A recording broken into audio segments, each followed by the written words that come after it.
Hey there, welcome back to High Infidelity, the best channel for cheating stories. Like and subscribe to channel for more spicy stories. Now, let's get into today's story video. 6 months later, divorcing my husband was a huge mistake. This one is lengthy, but it is well worth reading. If I could offer anybody divorce advice, it would be to avoid it under normal conditions. If your partner is hitting you or threatening you or your children, you must leave immediately. There was no abuse in my situation. We were together for 8 years, which was largely pleasant, and we had 4 children. Around 5 years ago, I received a promotion at work, and I began to suspect that my ex was pulling me down, or at the very least holding me back from greater success and a better life. We never had much money, but thanks to my promotion, I was suddenly earning more than he was. I began working longer hours, while his hours were reduced, allowing him to spend more time at home. I started to dislike him since he was home and got to spend time with our kids. When I arrived home most evenings, kids were already getting ready for bed, if not asleep. After a few months at my new work, I realized that things were not going well at home without me. When I arrived home some evenings, the dishes weren't done, the kids hadn't eaten, or anything else I could think of to be upset about. It didn't really matter. He kept insisting that he would do better, but that being at home all the time was difficult. That used to irritate me a lot. Things only got worse over the following several years. My hours weren't much lower, and his were full-time on and off. Because of my hours, there was no suitable time for him to work full-time, but we also needed the money. Whenever he said he could get more hours, I constantly grumbled, and the fewer hours he worked, the more I moaned that he wasn't making enough money. Whenever he brought up the inconsistency, he was met with silence. I'd tell him he had to sort things out on his own. I knew that would irritate him, so I began repeating it often and for anything I could think of. I began to dislike him and distanced myself from him. I was aware that it was causing him pain, but I didn't care. If he didn't want to harm me, he'd make an effort to make me happy. I used the same justification when I began talking to another man at work. I believed he was just a buddy, but chatting at work developed into texting at home, which turned into photographs and videos, and then I tried to steal some alone time with him. I knew it was wrong, but it made me feel alive in a way that my spouse hadn't made me feel in years. I was sick of being sad, so I did something for myself. The worst was the night I arrived home at a respectable hour to find him cleaning the whole house, cooking the entire family supper, and selecting a movie for all of us to watch together. This would have made me swoon a few years ago, but I couldn't even look at him, and claimed to be unwell that night. I stayed in bed for the remainder of the night while he waited on me, checked on me, and even cooked me new meals and brought it to me in bed. It made me feel bad, which made me upset that he made me feel that way, and by the end of the night, I was messaging with the other man. It didn't matter what he did for the following month or two after that night. Most days, he was wrong simply for breathing. He would get enraged at how I was treating him, and I would just wait and encourage him to lose it because I knew it would happen eventually.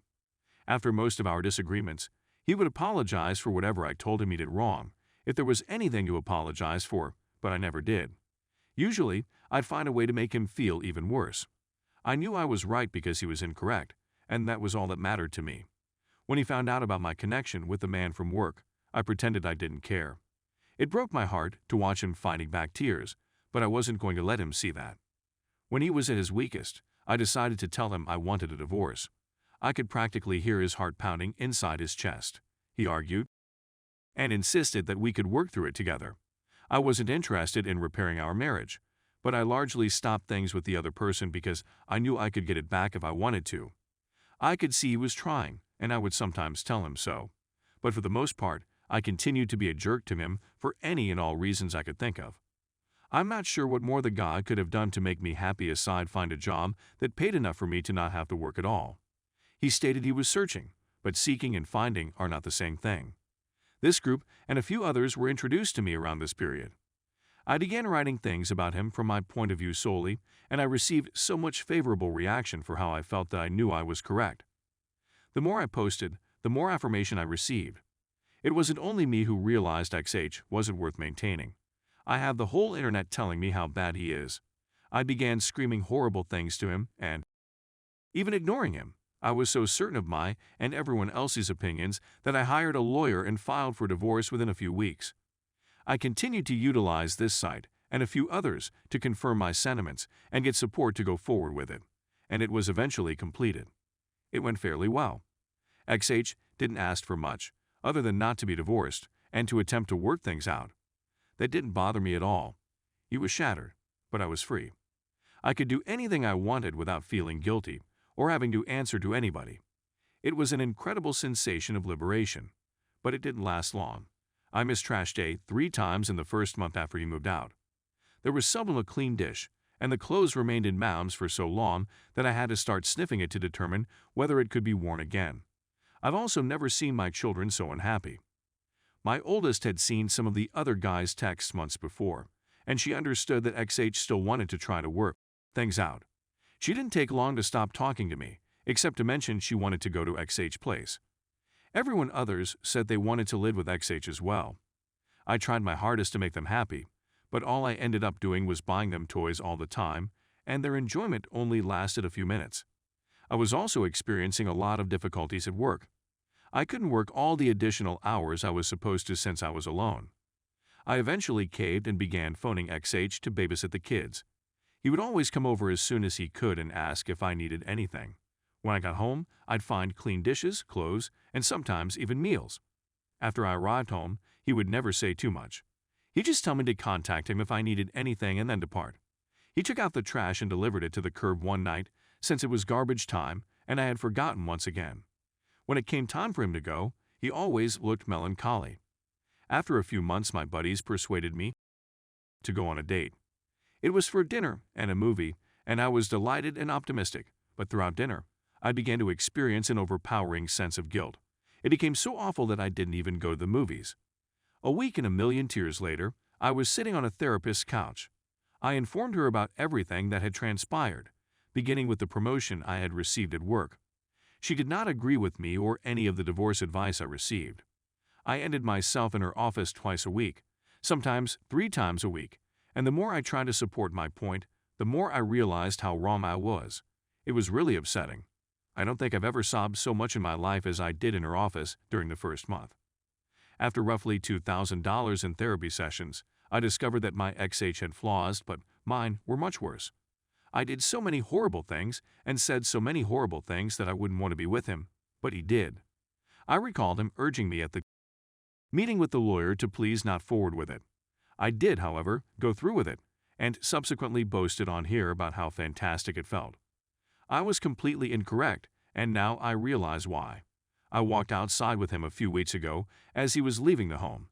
I inquired about resuming our relationship.